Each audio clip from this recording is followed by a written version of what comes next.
በስመ አብ ወወልድ ወመንፈስ ቅዱስ አሐዱ አምላክ። ተወዳጆች እንደምን አላችሁ? በያላችሁ በሰላም እግዚአብሔር ከእናንተ ጋር ይሁን። ይህ ሰዋስው ሚዲያ የዩቲዩብ ቻናላችን ነው። እኔ ዲያቆን ዘሰዋስው ነኝ። በዚህ የዩቲዩብ ቻናላችን ላይ መንፈሳዊ ሕይወታችን የምናሳድግበት መንፈሳዊ ትምህርቶችን የምንሰጥበት የዩቲዩብ ቻናላችን ነው። ለዩቲዩብ ቻናላችን አዲስ ከሆናችሁ ሰብስክራይብ በማድረግ ቤተሰብ ሆኑ። ይህን ቪዲዮ ደግሞ ላይክ በማድረግ ጀምሩት። እንደሚታወቀው እንግዲህ የመዝሙረ ዳዊት ጥናት እንደጀመርን ይታወቃልና ባለፈው 3 የመዝሙር ክፍሎችን አይተን መዝሙር 53ን ጨርሰናልና ዛሬ 54 እና 55 56ን የምንቀጥል ይሆናል። እግዚአብሔር አምላካችን ከጅማሬ እስከ ፍጻሜ አብሮ እንዲሆን ቅዱስ ፈቃዱ ይሁንልን። የጾም ወቅት ነው ያለነው።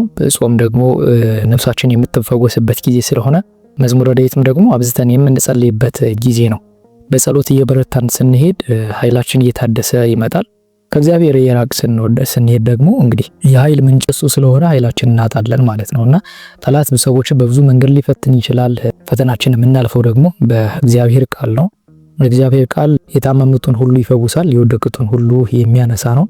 እንዲሁም ደግሞ የተረሱትን ሁሉ የሚያስታውስ እግዚአብሔር በጸሎት ነውና ጸሎት ደግሞ ከእግዚአብሔር ጋር የምንገናኝበት መስመራችን ድልድያችንና መንገዳችን ነው። ወደ እግዚአብሔር የሚያደርሰን ነው። ማንኛውም መንፈሳዊ እንቅስቃሴ የሚጀምረው በጸሎት ነው። በጸሎት ነው የምንጀምረውና ያለ ጸሎት የሚጀምር ምንም አይነት የህይወት ጎዳና አይኖረንም።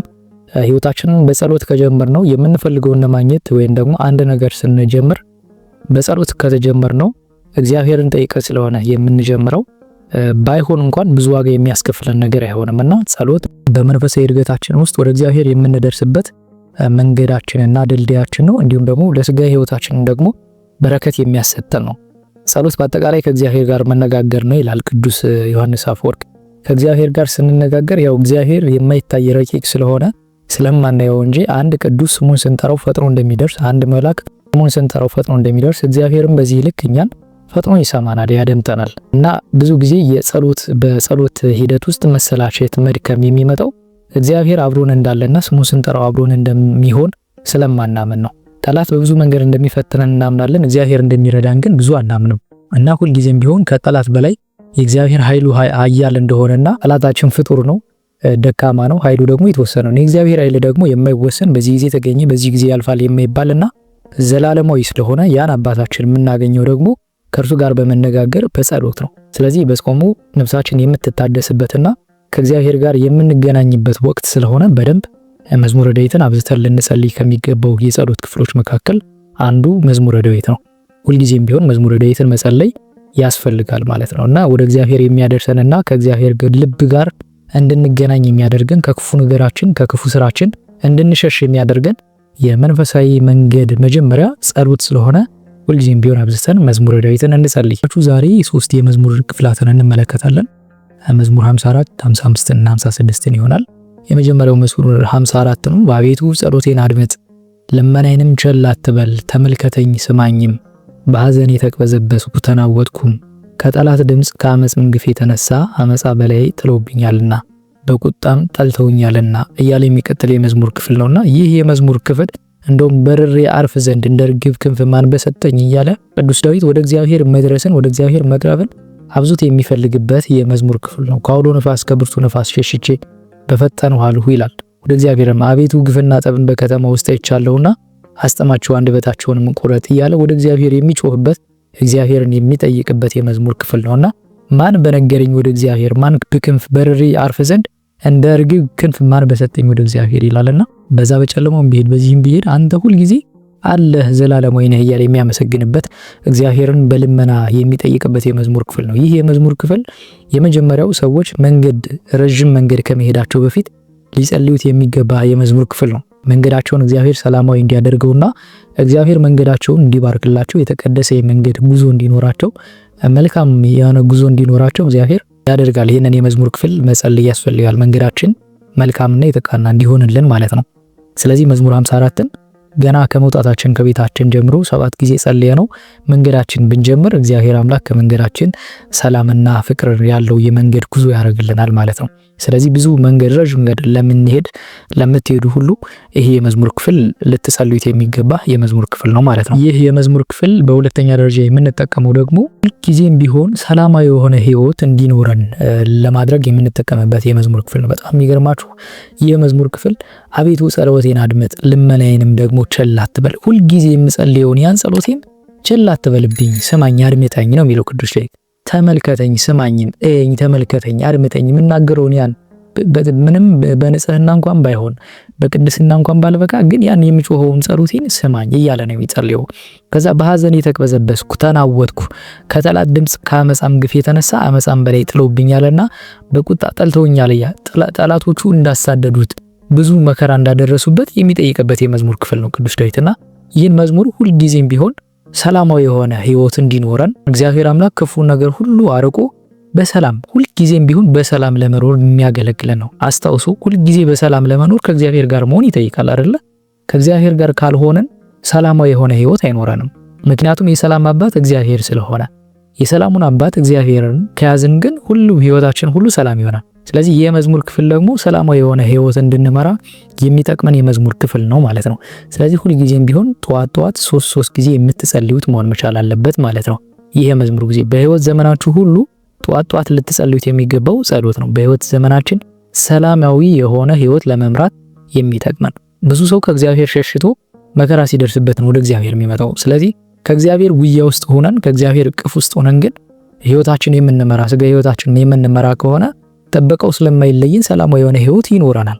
ስለዚህ ሁልጊዜም ቢሆን ይህንን የመዝሙር ክፍል ጠዋት 3 ጊዜ መጸለይ ያስፈልጋል ማለት ነው። ዳዊት በጣም የሞት ድንጋጤዎች ወደቀብኝ እያለ እግዚአብሔርን የሚጸልይና ልስመኝ ጸሎቴን አድምጠኝ እያለ የሚጠይቅበት የመዝሙር ክፍል ነውና ማን በክንፍ በሰጠኝ እንደርግብ በርሬ ወደ አንተ በደረስኩ እያለ እግዚአብሔርን የሚናፍቅበት መዝሙር ነው። ሁልጊዜም ቢሆን ታዲያ የመዝሙር ክፍል ሰላማዊ ህይወት እንድንመራ የሚያደርገን የመዝሙር ክፍል ነው ማለት ነው። ሁለተኛው የመዝሙር ክፍላችን ደግሞ ዛሬ የምንመለከተው መዝሙር 55 ነው። አቤቱ ሰው ረግጦኛልና ማረኝ፣ ሁልጊዜም በሰልፍ አስጨንቆኛል። የሚዋጉኝ በዝተዋልና ሁልጊዜ ቀኑን ሙሉ ጠላቶቼ ረገጡኝ። እኔ ግን ፈራሁ፣ በአንተም ታመንኩ። በእግዚአብሔር ቃሉን አመሰግናለሁ። በእግዚአብሔር ታመንኩ አልፈራም፣ ሰው ምን ያደርገኛል ይላል ቅዱስ ዳዊት። እግዚአብሔር ምንም መከራ ቢደርስብኝ፣ ሰዎች ቢያስጨንቁኝ፣ ብዙ ቢረግጡኝ፣ መከራ ቢያደርሱብኝ በአንተ ታምኛለሁና ክፉን አልፈራም ይላል። በእግዚአብሔር ታመንኩ አልፈራም፣ ሰው ምን ያደርገኝም ይላል። ምንም ቢመጣ ምንም ሊያደርገኝ የሚችል ነገር የለም፣ ምክንያቱም ፈቃዱ ያንተ ነውና ይላል። ስለዚህ ይሄ የመዝሙር ክፍል ደግሞ የመጀመሪያው ያለን ነገር ሁሉ እንዲበረከትልን ለማድረግ የምንጠቀምበት የመዝሙር ክፍል ነው። ምንም ይሁን ገንዘብም ይሁን ቤት ያለ ነገርም ይሁን ሁሉም ነገር ብቻ እንዲበረከት የምንፈልገው ነገር ሁሉ እንዲበረከትልን የሚያደርግ የመዝሙር ክፍል ነው ይህ የመዝሙር ክፍል ማለት ነው። ለምሳሌ አሁን ገንዘብ ደግሞ ተቀብላችሁ ቨርቹዋል ላይ ይሆናል አይደል? ገንዘቡ በካሽ ላይ ሊኖር ይችላል። ግን ምንም ነገር ከማድረጋችሁ በፊት የመጀመሪያው አስራት በኩራት መክፈል፣ ሁለተኛ ይህን የመዝሙር ክፍል ደግሞ ብትጸልዩበት እግዚአብሔር ለበረከት ያደርግላችኋል፣ ያላችሁን እንዲባርክላችሁ። ይህን የመዝሙር ክፍል ጸልያችሁ እግዚአብሔር ወይ ይሄንን የቀረውን ገንዘቤን ለበረከት አድርግልኝ፣ ለመልካም ስራ እንደውሉ አግዘኝ ብትሉት እግዚአብሔር ያንን ያላችሁ ጸሎት እግዚአብሔር ሰምቶ በረከት እንዲኖረው ያደርገናል ማለት ነው። ስለዚህ በቤትም ውስጥ በረከት እንዲኖረው ለማድረግ ቤታችንን ይሄንን የመዝሙር ክፍል ጸልየን መርጨት ይጠበቅብናል ማለት ነው። ይህ መዝሙር በጣም የሚያስገርማችሁ ምን ይላል መሰላችሁ? ምንም ነገር ብትፈልጉ የምታገኙበት የመዝሙር ክፍል ነው። ምንም ነገር ብትፈልጉ ማለት ለምሳሌ እግዚአብሔር ፈቃዱ ሆኖ የመጀመሪያው እግዚአብሔርን ፈቃድ መጠየቅ ነው። ምንም ነገር ስንፈልግ ከመፈለጋችን በፊት የእግዚአብሔርን ፈቃድ የምንጠይቅበት አንደኛው መንገድ ደግሞ ጸሎት ነው። ስለዚህ ጸሎት ስንጸልይ እግዚአብሔር ፈቃዱ ከሆነ ያ ነገር ወደ ህይወታችን እንዲመጣ ያደርጋል ማለት ነው። ነገር ግን በጠላት ምክንያት የተሰወረብን ልናገኘው ያልቻልነው ብዙ ነገር ይኖራልና የምንፈልገው ነገር የእግዚአብሔር ፈቃድ ሆኖ ሰይጣን ጠላታችን የሚፈታተን ነገር ይዞብን የሚመጣ ከሆነና ያንን ነገር ወደ ህይወታችን እንዳይመጣ የሚያስቀር ከሆነ እዚህ የመዝሙር ክፍል እግዚአብሔርን ብትጠይቁት የእግዚአብሔር ፈቃዱ ከሆነ የምትፈልጉትን ነገር የምታገኙበት የመዝሙር ክፍል ነው ማለት ነው። ስለዚህ ይህ መዝሙር ማንኛውም የምትፈልጉት ነገር በደንብ አድምጡኝ። ብዙዎቻችን እቺን ቁርጥ አድርገን ቃሏን ብቻ ነው መስማት በንፈልገው። አድምጡኝ፣ መጀመሪያ በደንብ ማድመጥ ያስፈልጋል። የምትፈልጉትን ነገር ማለት የእግዚአብሔር ፈቃዱ ከሆነ ያ ነገር በህይወታችን ይመጣል።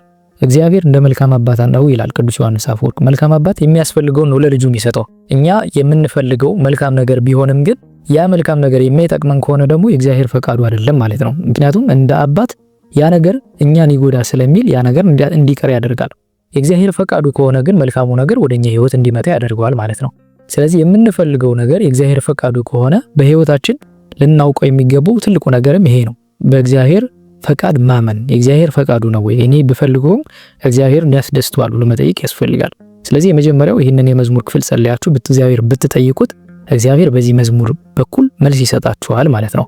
ብትጸልዩ ይሄንን የመዝሙር ክፍል እግዚአብሔር ሆይ ይሄንን ነገር እፈልጋለሁ ፈቃድህ ነው ወይ ብለን ነው ይሄንን የመዝሙር ክፍልና ማንኛውም የምትፈልጉትን ነገር የምታገኙበት የመዝሙር ክፍል ነው ማለት ነው። ሁለተኛ ደግሞ ከሰዎች ጋር ሰላማዊ የሆነ ግንኙነት፣ ፍቅር እንዲኖራችሁ፣ መዋደድ እንዲኖራችሁ፣ በሰዎች ዘንድ ተወዳጅ አይነት ስብዕና እንዲኖራችሁ የሚያደርጋችሁ የመዝሙር ክፍል ነው። ያ ማለት ክፉ ነገራችሁን አርቆ መልካም የሆነ ነገር ለሁሉም ሰው ተወዳጅ መሆን አንችልም አይደለ? መቼም ክፉ ሰዎች ደግሞ ይኖራሉ። ግን የእግዚአብሔር መንፈስ በውስጣችን እንዲያደርና መልካም የሆነ ከሰዎች ጋር ግንኙነት እንዲያደርገን ያደርጋል ማለት ነው ይሄ የመዝሙር ክፍል። ሶስተኛ ደረጃ ደግሞ ይሄ የመዝሙር ክፍል በህይወታችሁ ውጣ ውረድ ገጥሟችሁ ታውካችሁ ከሆነ የሚረብሽ የሚያስጨንቅ ነገር ካላችሁ ህይወት ውጣ ውረድ እየሆነ ካስቸገራችሁ የመጀመሪያው ንስሐ ግቡና ይህንን መዝሙር እየጸለያችሁ እግዚአብሔርን ጠይቁት። እግዚአብሔር ይመልስላችኋል። ይህም በእርግጠኝነት መናገር እችላለሁ። በህይወት ውጣ ውረድ ውስጥ ሆናችሁ መልስ አጣችሁ በጣም እየባከናችሁ ከሆነ ይህ የመዝሙር ክፍል ንስሐ ገብታችሁ ብትጸልዩት እግዚአብሔር መልስ ይሰጣችኋል በዚህ የመዝሙር ክፍል ማለት ነው። አቤቱ ምንድነው የሚለው? ሰው ረግጦኛልና ማረኝ። ምንድነው ሰው ረግጦኛልና ማረኝ ምንድነው ማለት? እነሱን ሰው ከረገጠን እግዚአብሔር ማድረግ ያለበት ሰው ረግጦኛል ካለን እባክህ እነዚህን ሰዎች ያስታግሳቸው ነው አይደል? ቅዱስ ዳዊት ግን የሚል ምንድነው? አቤቱ ሰው ረግጦኛልና ምን በል እያለ ማረኝ በበደሌ ምክንያት ነው ሰው የረገጠኝ እያለ ነው ቅዱስ ዳዊት ያለው። ከዛ ደግሞ አቤቱ ሰው ረግጦኛልና ማረኝ ካለ በኋላ ሁልጊዜ በሰልፍ አስጨንቆኛል የሚዋጉኝ በዝተዋል ይላል። ስለዚህ በህይወት ውጣ ውረድ ውስጥ ከሆነን እግዚአብሔርን የምንጠይቅበት ንስሐ ገብተን የመጀመሪያው ንስሐ መግባት፣ በንስሐችን ውስጥ ይህንን የጸሎት ክፍል ብንጸልይ እግዚአብሔር ምሕረትና ቸርነትን እንዲያደርግልን የሚያደርግ የመዝሙር ክፍል ነው ማለት ነው። ቅዱስ ዳዊት እግዚአብሔር ሰው ረግጦኛልና ማረኝ እያለ የጸለየበት የመዝሙር ክፍል ስለሆነ እግዚአብሔርም ደግሞ ምሕረትን ለኛ የሚያደርግበት የመዝሙር ክፍል ነው። እግዚአብሔርም በዚህ ብትጠይቁት ህይወታችሁ እንዲስተካከል ያደርጋል ማለት ነው። ሌላኛው ደግሞ በሽተኛ ሰው ካለ ይህን የመዝሙር ክፍል ለበሽተኛ ሰው ጸልዮ ማጠጣት፣ በማያደርገው ጸልዮ ማጠጣትና መጥመቅ ነው ማለት ነው። ስለዚህ እግዚአብሔር አምላክ ምሕረትና ቸርነት እንዲልክለት ያደርጋል ማለት ነው። እግዚአብሔር በምሕረትና በቸርነቱ ይምረዋል ማለት ነው። ስለዚህ ለበሽተኛም ሰው ይሆናል። የመዝሙር 55 ብዙ አገልግሎት ያለው የመዝሙር ክፍል ነው። በጣም የሚደንቃችሁ ሁልጊዜ ቃሎችን ይጸየፉብኛል ይላል ቅዱስ ዳዊት። ሰዎች በእኔም ላይ የሚመክሩት ሁሉ ለክፉ ነው፣ ይሸምቁብኛል፣ ይሸሹኝማል ይላል እና ሰዎች ከሰዎች ጋር ሰላማዊ ግንኙነት እንዲኖራችሁ ያደርጋል ያልኳችሁ ለዛ ነው። በቃ ሰዎች እንዲወዷችሁ የሚያደርግ ነው። ለምን? ወደ እግዚአብሔር ነው። እኔ በማላውቀው ነገር ሰዎች እየሸሹኝ ነው። ሰዎች እንዲጠሏችሁ የሚያደርግ ደግሞ ሌላ አካል አለ በተቃራኒው ማለት ነው። እግዚአብሔር ፍቅር ነው አይደል? በእግዚአብሔር አርአያና ምሳሌ የተፈጠሩ ሰዎች ደግሞ ፍቅሮች ናቸው። ፍቅርን ነን አይደል? ከእግዚአብሔር ስለተገኘ። ነገር ግን ያን ፍቅር ደግሞ የሚያጠፋ ኃይል ስላለ ምን ይላል? ሁልጊዜ ቃሎችን ይጸየፉብኛል፣ የምናገረውን ይሸሹኛል፣ በእኔ ላይም የሚመክሩት ሁሉ ለክፉ ነው፣ ይሸምቁብኛል፣ ይሸሹኝማል ይላል እና ያን ነገር ከሰዎች ጋር ሰላማዊ ግንኙነት እንዲኖረን የሚያደርግ ነውና አድምጠኝ፣ ስማኝ፣ ማረኝ እያለ የሚጠይቅበት ነው እና ይህንን የመዝሙር ክፍል ለነዚህ አገልግሎቶች ልትጠቀሙበት የምትችሉት የመዝሙር ክፍል ነው ማለት ነው። ብዙ አገልግሎት ያለው የመዝሙር ክፍል ነው መዝሙር 55። ሌላኛው የመጨረሻው ደግሞ መዝሙር 56 ነው። ማረኝ አቤቱ ማረኝ፣ ተሳሃለኒ እግዚኦ ተሳሃለኒ፣ ነፍሴ አንተን ታምናለችና ጉዳት እስክታልፍ ድረስ በክንፎች ጥላ እታመናለሁ። ወደሚረዳኝ እግዚአብሔር ወደ ልዑል እግዚአብሔርም እጮሃለሁ። ከሰማይ ልኮ አዳነኝ፣ ለረገጡኝ ውርደትን ሰጣቸው፣ እግዚአብሔር ቸርነትና እውነቱን ላከ የሚል የመዝሙር ክፍል ነው። ይህ የመዝሙር ክፍል ደግሞ ከሰዎች ጋር በተጣላችሁ ጊዜ የምትጸልዩት ነው። ከዚህ በፊት ብዙ መዝሙራትን በዚህ ጉዳይ ላይ ነግሬያችኋለሁ። ይህን እንደ ተጨማሪ የመዝሙር ክፍል የምታዩት ነው። ስለዚህ ከሰዎች ጋር ጥል ካለባችሁ ይህን የመዝሙር ክፍል 3 ጊዜ ጸልያችሁ ብትሄዱ ሰላማዊ የሆነ ነገር ይኖራችኋል። ድንገት የተፈጠረ ጥልም ሊሆን ይችላል እና ወደ ክፉ ነገር እንዳታመሩ እናንተም እነሱ የሚያደርጋችሁ ልባችሁን ወደ እግዚአብሔር እንዲመለስ ማስተዋል አይደለ ልብ አድርጉ ይባላል። ማስተዋል እንዲሰጣችሁ የሚያደርግ የመዝሙር ክፍል ነው ማለት ነው መዝሙር 56 እና ለዚህ አገልግሎት ልትጠቀሙበት ትችላላችሁ። ሌላው መዝሙር 56 በጣም የሚያስገርማችሁ ትልቅ አገልግሎቱ ማድረግ የምትፈልጉት ነገር ይሆናል። በህይወታችሁ ውስጥ ማግኘት ወይም ደግሞ ማድረግ የምትፈልጉት ማለት በህይወት ይሄንን ላደርግ ነው ብላችሁ ስታስቡ መጀመሪያ በልባችሁ ሐሳብ ሲመጣላችሁ የመጀመሪያው የእግዚአብሔርን ፈቃድ መጠየቅ ነው። ቅድም ብያችኋለሁ። ፈቃድ እግዚአብሔር ነው ወይ ይሄ ነገር ብላችሁ ትጠይቃላችሁ። ስለዚህ ማድረግ የምትፈልጉት ነገር እንዲሆን እንዲሳካላችሁ የእግዚአብሔርን ፈቃድ የምትጠይቁበት የመዝሙር ክፍል ነው ማለት ነው። ስለዚህ ያን ማድረግ የምትፈልጉትን ነገር ከማድረጋችሁ በፊት ይህን የመዝሙር ክፍል 3 ጊዜ ጸልዩት ማለት ነው። ጸልያችሁ እግዚአብሔርን ጠይቃችሁ የእግዚአብሔርን ፈቃዱን ከጠየቃችሁ በኋላ ነገሮቻችሁን ብታደርጉ ይሳካል ማለት ነው። ስለዚህ ምንም ነገር ከማድረጋችሁ በፊት እግዚአብሔርን የምትጠይቁበት ነው። ማረኝ አቤቱ ማረኝ፣ ጉዳት እስክታልፍ ድረስ በክንፎች ጥላ እታመናለሁ እያለ እግዚአብሔር የሚጠይቀው ነውና በእርሱ ታምናችሁ ምንም ነገር ማድረግ እንደምትችሉ ፈቃዳችሁን የምትጠይቁት ነው። ያ ማለት የና ጸሎት አደረጋችሁ ማለት ፈቃዳችሁን ለእግዚአብሔር አሳልፋችሁ ሰጣችሁ ማለት ነው። ከዚህ ጋር ምንድነው የሚለው ቅዱስ ዳዊት ነፍሴ አንተን ታምናለችና ይላል። ጉዳት እስክታልፍ ድረስ በክንፎች ጥላ እታመናለሁ። እግዚአብሔር ክንፎች ከመከራ የሚሰውሩ ናቸው፣ ከችግርም የሚያድኑ ናቸውና በአንተ እታመናለሁ። ስለዚህ አንተ አባቴ ነህ። ቅዱስ ያሬድ ይላል አንተ አባታችን ነህ፣ አንተ እናታችን ነህ ይላል። አባትም እናትም የሆነ እግዚአብሔር ነው። ስለዚህ በሱ መታመን ፈቃዳችን አሳልፈን የምንሰጥበትና የምንጠይቅበት ስለሆነ ያ ነገር እንዲሳካ እግዚአብሔር ያደርገዋል ማለት ነው። ሌላኛው ደግሞ ይህ የመዝሙር ክፍል በቤታችሁ ውስጥ ሀብትና በረከት እንዲኖር የሚያደርግ የመዝሙር ክፍል ነው። ለሀብትም ለበረከትም የሚሆናችሁ የመዝሙር ክፍል ነው። ይህ የመዝሙር ክፍል በቅንነት ሆናችሁ በልብ ንጽህና ሆናችሁ ጸልዩት። አሁን እንደዛ ሲባል አንዷን መዝሙር ብቻ ግን ጥላችሁ እንጸልያለን ብላችሁ የሆነ ብልጣ ብልጥ ለመሆን ብትሞክሩ አይሰራም። እሱ እግዚአብሔር ዘንድ እንደዚህ ያለ ነገር የለም። በእግዚአብሔር ዘንድ የሚሰራው በቅንነትና ንጹህ ልቡና ህሊና ሲኖረን እግዚአብሔር ጸሎታችን ይሰማናል። እና ይህን የመዝሙር ክፍል ለዚህ አገልግሎት ለሀብትና ለበረከታችሁ ልትጠቀሙበት የምትችሉት የመዝሙር ክፍል ነው ማለት ነው። ሌላኛው ይሄ መዝሙር ደግሞ የመጨረሻው የምንጠቀመው ለምንድን ነው? ሁልጊዜ አጋንንት ለሚያስቸግራችሁ ምንድነው ይሄ መንፈስ ምናምን የሚባላል ርኩስ መንፈስ የሚጥለው የሚያንቀጠቅጠው ብዙ እንደዚህ የሚያስቸግረው ከሆነ በብዙ ፈተና ውስጥ የሚያሳልፋችሁ ከሆነ ይህን የመዝሙር ክፍል ጸልዩት፣ ከናንተ ይሸሻል ማለት ነው። ሰይጣንን ተቃወሙት ከናንተ ይሸሻል ነው የተባለውና ከኛ እንዲሸሽ በዚህ የእግዚአብሔር ቃል መቃወም ነው። ከኛ እንዲሸሽ እንዲርቅ እናደርገዋለን ማለት ነው። ሁልጊዜም ግን ማመን ያለብን ከሚፈትነን ጠላት በላይ የእግዚአብሔር ኃይል ሁልጊዜም አብሮን ነው። እኔ ካንተ ጋር ነኝና ክፉን አትፍራ ተብለናልና ሁልጊዜም የእግዚአብሔር ከለላ ከኛ ጋር እንደሆነ ማመን አለብን። የመጀመሪያው የውድቀታችን ትልቁ መነሻ የሚሆነው ጠላታችን ከኛ በላይ ኃይል አለው ብለን ስናምን ነው።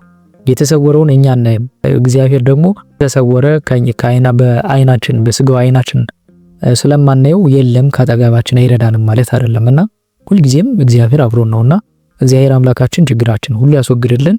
የቅዱስ ዳዊት ረድኤት በረከት በሁላችን ላይ ይደር። በጣም የሚገርመኝ ነው ቅዱስ ዳዊት እንዴት አድርጎ እግዚአብሔር መንፈስ እንዳደረበት። ቅዱስ ዳዊት በነገራችሁ ላይ 7 ሀብታት የተሰጡት ሰው ነውና በጣም የሚገርም ረቂቅ አድርጎ ነው ይህንን የዝማ መዝሙርም ደግሞ ለኛ በዚህ ዘመን በተለይ ላለን ሰዎች እንድንጠቀም የተሰጠን ከእግዚአብሔር የተሰጠን ትልቁ ጸጋችን መዝሙረ ዳዊት ነው። እና ምን ይላል? ነፍሴን ከአንበሶች መካከል አዳናት፣ ደንግጬ ተኛሁ። የሰው ልጆች ጥርሳቸው ጦርና ፍላጻ፣ አንደበታቸው የተሻለ ሾተል ነው ይላልና ቅዱስ ዳዊት የማይዳስሰው ምንም አይነት ነገር የለም በዚህ ምድር ላይ።